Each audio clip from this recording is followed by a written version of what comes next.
Hello, and welcome back to US History and Elections. Today I'm going to be doing my second Senate prediction of the year. I made one just last month, but considering there's been some changes in the races and the polls, and just the overall climate in the elections, I'm going to be doing my new prediction now. Now, as you can see, I have Polymarket open. Currently, they have the Republicans favoured at 72% chance compared to the Democrats' 28% chance of winning the Senate for the next Senate session. Now, I think this is a slight overrepresentation of the Republicans' chance. I think it's probably closer to a 65% chance of them winning. But I'm going to go into the election map and explain to you why the Republicans are currently favoured this much on the betting markets. Now, as you can see, we have a Senate election map of the 2024 cycle filled in partially. I filled in pretty much all the safe states. Now, Minnesota I've included as a safe state. It's Amy Klobuchar, just to show you how much she won by in 2018. It was a blowout election. It was not even close for the Republican Party. She has held pretty similar leads in polling above 20% in pretty much every poll. Therefore, Minnesota is a safe state for the Democrats in the Senate. Maine as well. Of course, the incumbent running again this year is Angus King. The 2024 elections on the Hill give him a 92% chance of winning. There have been some polling recently that suggests his lead was actually a bit smaller than he usually wins by. He usually wins by about 20, 25 points. But the main way of voting in the election, the 50%, the candidate has to get 50%. If they don't, then it goes into a runoff. I'm almost convinced that Angus King will win with the 50% anyway. I don't think there's going to be any need for a runoff election, even though the Democrats are running a candidate as they usually do. The Democrat candidate is not a serious threat to this, and therefore all these states, including West Virginia, as a flip to the Republicans. Of course, the incumbent, Joe Manchin, is not running, and the incumbent governor is going to easily win election. And that's setting us up with a 47 Republican advantage to the Democrats at 40. But let's go through and start characterizing some of these races. I'm characterizing New Mexico, Virginia, and Nevada as a likely Democratic win. So New Mexico and Virginia both have Democratic incumbents. They're both Democratic states at the presidential level, fairly safe. New Mexico a bit safer than Virginia.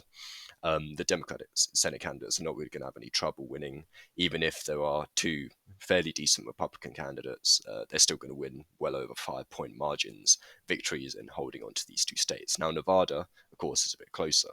We are talking about a state that Hillary Clinton narrowly won. Joe Biden won a bit more comfortably in the presidential races, and there was a bit of a focus back in 2022 of whether the Democrats could hold on here. And it was fairly close in the end, but Jackie Rosen is a much stronger Senate candidate. She's been, I think she is the junior senator. She may be the senior senator. I'm not entirely sure.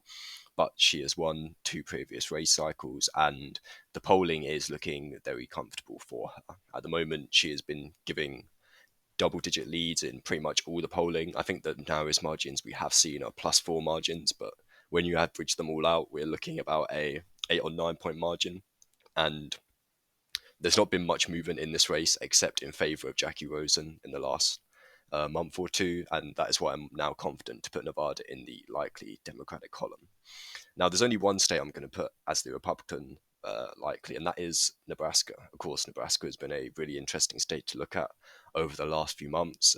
Typically, it's a safe Republican presidential and Senate race, but considering the Democrats are not running a candidate, and instead there is a independent candidate, Dan Osborne. If I go onto this website, we'll give you a bit more description. You can have a look at this. There's a bit more information on the Senate candidates here. But essentially, there was polling done by only the internal polling from both Deb Fischer, the incumbent Republican senator, and the independent candidate Dan Osborne. However, this split ticket / Survey USA poll was done to try and give a more balanced look at the race, because every single poll up until this point had pretty much been an internal poll. However, this new poll that came out only yesterday was done over the last 4 days towards the end of August, has Dan Osborne only 1 point behind Deb Fischer. Now, of course, there is still about 2 months to go until Election Day, and there's a huge amount of undecideds in this race compared to the Nebraska presidential race at large, which has Kamala Harris 17 points behind Donald Trump. There's only 5% undecided there. About a quarter of the electorate are undecided for Dan in the Nebraska Senate race. And I do believe that they go on and explain a bit more that 42% of voters simply haven't heard anything about Dan Osborne. So it's interesting to see. And I do think it's going to be a likely Republican win in the end. Just to compare, in 2022, there was a similar scenario where in Utah, Evan McMullin, a independent who all the Democrats essentially tacitly supported, came close in a solidly Republican state. And in the end, the polling was was not as close. The polling average was pretty much about 7 to 9 points, and then up until election day, it was about a 10-point lead. And I think Mike Lee won re-election with about 9 points. So that's the closest precedent we have, and that was only 2 years ago in the last Senate cycle. But that is why I'm happy to put Nebraska only as a likely at the moment. Then again, we're going to get some more polls before election day, and we're going to see if it's any closer than that. Now I'm going to move on to the Democrat-lean states, and there's a lot I'm happy to put into this category. Arizona, not Ohio, we're saving that one. Wisconsin, Michigan, Pennsylvania, and also Maryland. Now, I want to talk a bit about Maryland because we have seen a new poll over the last few days where Alsop Brooks, the Democratic candidate, was tied with the former Republican governor, Larry Hogan. Now, the polls before that had shown Alsop Brooks with a much stronger lead, closer to the high single digits. But I do think Larry Hogan does have a good chance of making this race competitive. And I still think that Alsop Brooks is going to win here. But I don't think it's going to be a comfortable margin. I think we're going to be looking at about a 6 to 5 point lead. But I think what's going to confirm her win here is the fact that Maryland could easily come down to being one of the deciding states in the Senate. Similar to Nebraska, I don't think there's going to be enough split ticket voters to sway because it's not just one single race for Nebraska, of course. Whilst voters may not be happy with the incumbent Fisher, they know that by voting for an incumbent, that could jeopardize the Republicans' chance overall of winning the Senate, and therefore that is a much more riskier vote.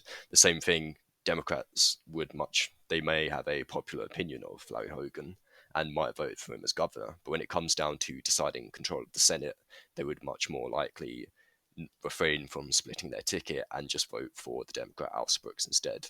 Now, the other states have all been looked at as competitive races. However, all three of them have incumbents. Not all three. Wisconsin and Pennsylvania have incumbents. Bob Casey and Tammy Baldwin in Wisconsin. Now, there's been polling more recently that suggests their leads are a lot stronger. We're seeing about 5 to 6 point leads. I believe Tammy Baldwin has a stronger lead in Wisconsin than Bob Casey does in Pennsylvania, but I would not be worried about these being genuinely competitive. I think they're going to come close. I think it's going to be just shy of that 5 point margin for both Senate races. Tammy Baldwin could push over into the likely margin, but I wouldn't be too sure about that. Now, in Michigan, I think it's going to be the closest out of all these four races I put into the lean category. Alyssa Slotkin is a solid candidate, but I do think that, of course, Gary Peters is the senior senator for Michigan at the moment. Debbie Stabenow is retiring, but Gary Peters will be the senior senator, whoever comes into the Michigan Senate seat. The polling has been a lot tighter for Alyssa Slotkin, and for that reason, I do think it's going to be a bit harder, especially she is not an incumbent in this race, but the Democratic advantage in the state, I think Michigan will be a lean Democratic state. Now, Arizona, of course, Ruben Gallego running for the open Senate seat that Kirsten Sinema is retiring from. Again, I think if he was running against a actual good Republican candidate, not one that lost a governor's race only 2 years ago, then he would be facing a much stronger challenge. But we're seeing a lot of polling more recently that shows the gap between him and Carrie Lake is just widening. And I do not see how Carrie Lake manages to claw back around 5% of the electorate back into her own camp before the election, especially considering voters just rejected her only 2 years ago. Now, this leaves her as a tie at the moment, but with the lean Republican states, this is going to push the GOP into the advantage now. I'm putting Florida, Texas, and most importantly, Montana into the lean Republican state at the moment. So Florida, I just want to say, people may have been thinking this was a likely along with Texas, but we have been seeing a lot more competitive polling. Of course, these are two Democratic sponsored ones, but Scott +3, a Republican sponsored one, only Scott +7, and a more balanced polling by Redfield and Wilton, Scott +3. And we've been seeing that ever since the polling really began at the start of August, Scott +4 in these ones. So I do think it's a lot closer than it may seem. Texas has been seeing similar polling, but I do think the polling is more stronger in favoured, is more favoured towards Ted Cruz, and that is why I'm happy to put them in likely. I do not see Rick Scott. Of course, Rick Scott is pretty much known for narrowly defeating every single Democratic incumbent over the last 20 years in pretty much any governor or Senate race he has been in. He's always managed to hang on, and I do not see that changing with Deputy Muscara Powell. And the same in Texas, very similar. 2018, Beto O'Rourke made the race famous.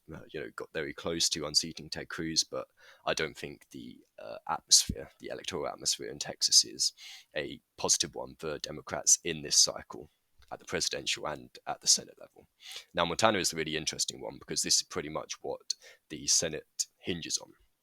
And more recently, the polling has suggested that Jon Tester is beginning to fall behind. There was actually a Republican Party poll that came out only about a week ago that had Sheehy leading Tester by 7 points, which is a significant margin. Now, there is also this Democrat-leaning poll, Napolitan Institute, not as good polling data, not as good as polling, but it has Tester +5, but every other single poll, I've done this in another video, shows Sheehy leading in the polls. Now, I think Montana is still going to be fairly close, but I do think it is starting to slip away from Jon Tester just because he has to outperform Kamala Harris on the presidential level by minimum 15 points to have any chance of a win here. And I think it's going to be a very, very tough ask for him to do that. Montana voted for Trump by 16 points in 2020, and of course Jon Tester in his last election, where he narrowly won by about 2 points, he was running in a blue wave year, 2018. Donald Trump was not on the ballot, and therefore in this election I think he's going to struggle a lot more. But I do think it's a race that could still flip back into Jon Tester having a genuine chance of winning. But at the moment, I would put it at about a 2/3 chance of the Republicans flipping this and therefore getting control of the Senate no matter what happens in the presidential race. Now, I currently have Ohio as a tilt Democratic state. The polling suggests that Sherrod Brown is doing fairly well there. No matter, it's similar to Montana, he has to outperform Kamala Harris by a large margin, but not as large a margin. I think he's going to have to outperform Kamala Harris by about 10 points in Ohio, and that is a lot easier to do than 15 points. Those 5 points make a big, big difference. And whilst the polling shows that Sherrod Brown is clearly a very popular incumbent in a, what is now pretty much a Republican state, he's leading by about 4 to 5 points on average in every poll, which is a very, very strong lead for him to be having only 2 months out from election day. And I think it's going to be a lot tighter than that in the actual polls, but Sherrod Brown has been very successful at winning these tight election races. And Bernie Moreno is simply not the best quality candidate the Republicans could have chosen for the Ohio Senate seat. So this is where I'm happy to leave the video. Republicans leading at 51, and therefore in this Senate prediction, they would win the Senate. Democrats losing how many seats overall? Montana and West Virginia, and therefore they lose the majority in this scenario.